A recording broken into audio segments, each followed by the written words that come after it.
मीरा और रोहन बचपन से ही एक दूसरे के सबसे बड़े प्रतिद्वंद्वी थे। चाहे वो स्कूल की दौड़ हो या गणित का सवाल, दोनों हमेशा अव्वल आने की होड़ में रहते थे।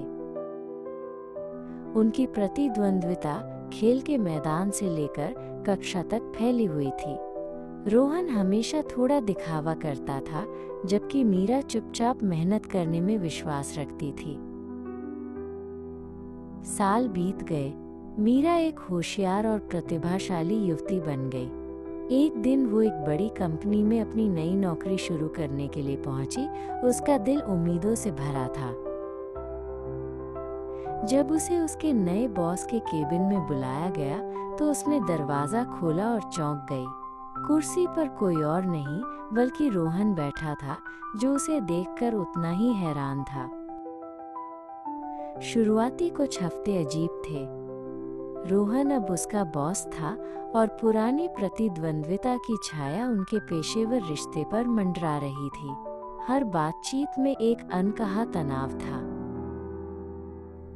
एक बड़ी मीटिंग में मीरा ने एक बहुत ही रचनात्मक विचार प्रस्तुत किया, लेकिन रोहन ने शायद पुरानी आदत के कारण सबके सामने उसे खारिज कर दिया। मीरा को बहुत दुख हुआ।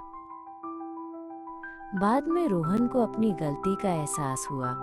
वो मीरा के पास गया और माफी मांगी। तुम्हारा आइडिया अच्छा था, उसने धीरे से कहा।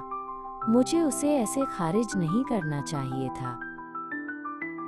एक मुश्किल प्रोजेक्ट ने उन्हें एक साथ काम करने का मौका दिया। देर रात ऑफिस में काम करते हुए उन्होंने आखिरकार अपने बचपन के बारे में बात की।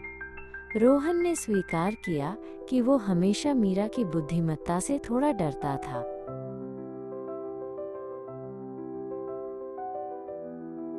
मीरा भी मुस्कुराई। उसने बताया कि वो हमेशा रोहन के आत्मविश्वास से ईर्ष्या करती थी।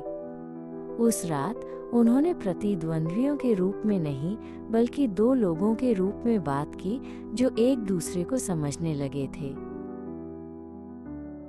उनका प्रोजेक्ट बहुत सफल रहा।